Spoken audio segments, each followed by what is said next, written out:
যে কাপড়ে নারীদের নামাজ কবুল হবে না, প্রত্যেক মা বোনদের জানা উচিত। আমি আপনাদেরকে অনুরোধ করব ভিডিওটি একেবারে শেষ পর্যন্ত দেখার জন্য। যে কাপড়ে নামাজ পড়া মহিলাদের জন্য নিষিদ্ধ, এ সম্পর্কে প্রত্যেক মা বোনদের জানতেই হবে। প্রিয় দর্শক, খুবই গুরুত্বপূর্ণ একটি ভিডিও এটি। যদি এই দিকে খেয়াল না রাখেন তাহলে হয়তো সারা জীবন নামাজ পড়ে যাবেন, কিন্তু আপনার নামাজ কবুল হবে না।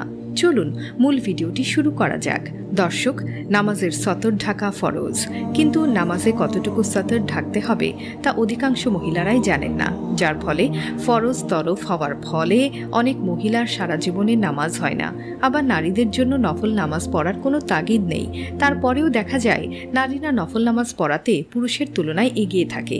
কিন্তু অনেক নারী কোনো ওজর ছাড়া বসে বসে সব নামাজ আদায় করে থাকেন।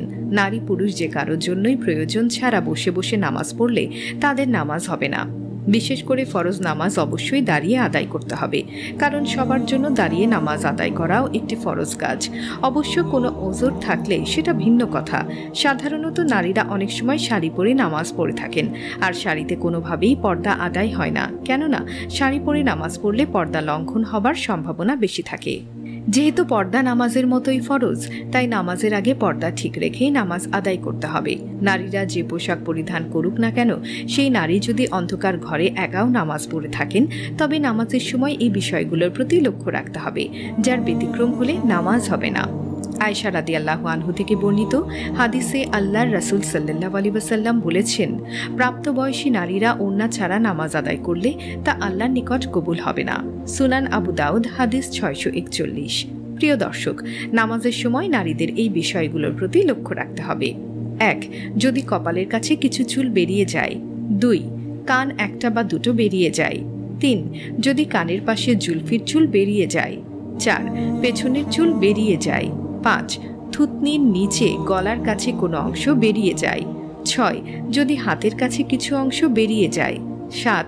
যদি পেট বা পিঠের কাছে কিছু অংশ বেরিয়ে যায়।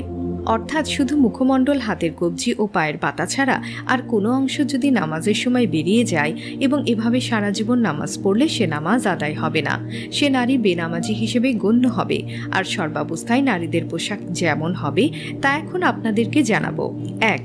নারীদের ফরজ ও সুন্নত পোশাক হলো কামিজ বা ম্যাক্সি, যা গলা থেকে শুরু করে পায়ের গোড়ালির নিচে পাতা পর্যন্ত ঝুলবে। কামিজের বা হাতা কবজি কিংবা হাতের আঙ্গুল পর্যন্ত লম্বা হতে হবে। 2.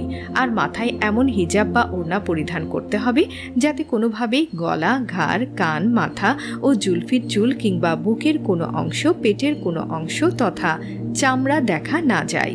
3. ম্যাক্সির নিচে পায়জামা বা ছায়া পরিধান করতে হবে। স্বামীর সামনে ছাড়া অন্য সমস্ত জায়গায় সর্বাবস্থায় এই পোশাকগুলো পরিধান করা নারীর জন্য ফরজ। প্রিয় দর্শক, নারীদের নামাজের পোশাক কেমন হওয়া উচিত তা ভালো করে জেনে নিন। বাড়ি কিংবা ঘরের ভেতর বা বাহিরের কাজকর্ম করা সহ সর্বাবস্থায় এ পোশাক পরিধান করা ফরজ এবং এটি সুন্নতি পোশাক। যেহেতু সর্বাবস্থায় এ পোশাক পরা ফরজ, তাই নামাজের ক্ষেত্রে নারীদের এ পোশাক পরিধান করেই নামাজ আদায় করতে হবে। শাড়ি পরিধানে যদি এই অবস্থার ব্যতিক্রম হয়, তবে শাড়িকে যেমন পর্দার ফরজ আদায় হবে না, তেমনি নামাজ আদায় হবে না। মনে রাখতে হবে, যদি কারো কাপড় না থাকে তবে সে ব্যক্তি, নারী বা পুরুষ যেই হোক না কেন, যদি একাকী ঘরে কিংবা অন্ধকার ঘরে উলঙ্গ হয়ে নামাজ আদায় করে, তাতে তার নামাজ আদায় হয়ে যাবে। কিন্তু কাপড় আছে, অবহেলা করে পোশাক পরেননি, ফরজ সতর বেরিয়ে গেছে, সেখানে বেখেয়ালি, তাকে নারী পুরুষ কারোরই নামাজ আদায় হবে না। এ অবস্থায় জীবনভর নামাজ আদায় করলে নামাজ আদায় হবে না। যেমন কোনো পুরুষ কাপড় থাকা সত্ত্বেও তার প্যান্ট এমনভাবে ঢিল করে পরিধান করে যার ফলে রুকু করতে গিয়ে নাভির কাছে কিছু অংশ কিংবা কোমরের কিছু অংশ বেরিয়ে যায়, তবে তাতে তার নামাজ আদায় হবে না। নারীদের পোশাকের ক্ষেত্রে পুরুষও দায়িত্বশীল হবে। তাদের জন্য সতর্কতা সেটি হলো, যে পুরুষের দায়িত্বে কোনো নারী থাকে, সে হতে পারে তার স্ত্রী, তার মা, তার বোন ইত্যাদি, তারা তাদের নামাজের পোশাক ঠিক আছে কিনা, তারা পর্দা করেন কিনা সে বিষয়ে খোঁজখবর রাখা ও কর্তব্য ব্যক্তির একান্ত দায়িত্ব।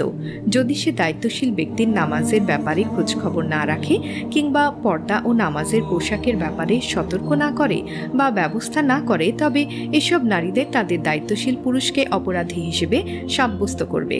সুতরাং দায়িত্বশীল সব পুরুষের উচিত হবে নারীর নামাজের পোশাক কিংবা পর্দার পোশাক সঠিক আছে কিনা সে বিষয়ে খোঁজখবর নেয়া। এটা পুরুষদের জন্য ফরজ দায়িত্ব, কেননা রাসূলুল্লাহ সাল্লাল্লাহু আলাইহি ওয়াসাল্লাম বলেছেন, দুনিয়াতে প্রত্যেকটি মানুষই দায়িত্বশীল এবং প্রত্যেকের তার দায়িত্ব সম্পর্কে জিজ্ঞাসাবাদ করা হবে। মুসলিম শরীফের হাদিস নাম্বার 4828। অর্থাৎ নামাজ শুদ্ধ হওয়ার অন্যতম একটি শর্ত হল সতর ঢেকে রাখা। নামাজি পুরুষের নাভির নিচ থেকে হাঁটু পর্যন্ত ঢেকে রাখা ফরজ। মহিলাদের মুখমণ্ডল ও 2 হাতের কবজি পর্যন্ত টাকনুর নিচে পায়ের পাতা ছাড়া সব অঙ্গকে ঢেকে রাখা ফরজ। তবে বিনা ওজরে পুরুষের মাথা, পেট, পিঠ, হাতের কোনোই খোলা রেখে নামাজ পড়লে তা আদায় হয়ে গেলেও মাকরুহ হবে। দর্শক, এখন আপনাদের ভালো করে জানতে হবে মহিলাদের নামাজের পোশাক কেমন হবে। ঢেকে রাখা অঙ্গগুলোর মধ্যে কোনো একটির 1/4 বা এর অধিক ইচ্ছাকৃত এক মুহূর্তের জন্য খুললেও নামাজ নষ্ট হয়ে যাবে। আর যদি অনিচ্ছাকৃত 1/4 বা তার বেশি খুলে যায়, তাহলে তার জন্য 3 তাসবিহ পর্যন্ত সময় খোলা থাকলে নামাজ নষ্ট হয়ে যাবে। অর্থাৎ শতাংশ কম হলে ইচ্ছাই হোক আর অনিচ্ছাই হোক নামাজ নষ্ট হবে না। যদি একাধিক জায়গায় সামান্য করে খোলা থাকে, তাহলে এর সমষ্টির ছোট একটি অঙ্গের 1/4 পরিমাণ হলেও নামাজ হবে না। শুদ্ধ রখদুল মাখদাদ প্রথম খণ্ড, হাদিস নাম্বার 379। প্রিয় দর্শক, মহিলাদের চুলও সতরের অন্তর্ভুক্ত। একটি চুলের 1/4 বা ততোধিক খুলে গেলেও নামাজ নষ্ট হয়ে যাবে। তাবিয়েল হোকায়েত অনুরূপ এমন পাতলা পোশাক যাতে বাইরে থেকে ভেতরের অঙ্গগুলোর রং দেখা যায়, তা দিয়ে নামাজ পড়লেও নামাজ শুদ্ধ হবে না। সূত্র রখদুল মুখতাদ। প্রিয় দর্শক, অনেক পুরুষ নামাজের আগে তাদের টাকনুর উপর কাপড় উঠিয়ে নেন। এটি অত্যন্ত জরুরি বিষয়। একটি হাদিসে এসেছে, টাকনুর নিচের কাপড় পরিধানকারীদের নামাজ হবে না, তবে তা শুদ্ধ নামাজের সময়ের আমল নয়। যদিও নামাজের সময় এর গুরুত্ব আরও বেড়ে যায়, বরং পুরুষের লুঙ্গি, পাজামা, প্যান্ট ইত্যাদি নামাজের ভেতরে বাহিরে সর্বদা টাকনুর উপর কাপড় পরিধান করা অপরিহার্য। হাদিস শরীফে এ বিষয়ে কঠোর নির্দেশনা এসেছে। সুনানে আবু দাউদ হাদিস নম্বর 638, বুখারী শরীফ হাদিস নাম্বার 5787। উল্লেখ্য যে নামাজে কেবল সতর আবৃত করতেই নির্দেশ দেয়া হয়নি, বরং নামাজে সাজসজ্জার পোশাকও পরিধান করতে বলা হয়েছে। যেমন আল্লাহ তাআলা বলেন, হে বনি আদম, তোমরা প্রত্যেক নামাজের সময় সাজসজ্জা পরিধান করে নাও। সূরা আরাফ আয়াত 31। প্রিয় দর্শক, কেউ কেউ প্যান্টের এত নিচে পরিধান করেন যে সতরের অংশ বিশেষ খুলে যায়। তাতে নিজের নামাজের তো ক্ষতি হচ্ছেই, উপরন্তু অন্যদেরও অসুবিধা হয়। তার কারণ এটি দেখতে দৃষ্টিকটু লাগে এবং নামাজে কোনো ব্যক্তি যখন রুকু বা সেজদা করে, তখন অনেক সময় দেখা যায় সে প্যান্ট পরা পুরুষ ব্যক্তির নিতম্বের কিছু অংশ দেখা যায়। এতে করে অন্য মুসল্লিদের নামাজের মনোযোগ নষ্ট হয়। আল্লাহ তাআলা মুসলিম উম্মার সব নারীকে পর্দা পালন করার এবং নামাজের ক্ষেত্রে উল্লেখিত বিষয়গুলো মেনে নামাজ আদায় করার তৌফিক দান করুন এবং দায়িত্বশীল পুরুষদেরকে এ বিষয়ে তদারকি করার তৌফিক দান করুন। আমিন।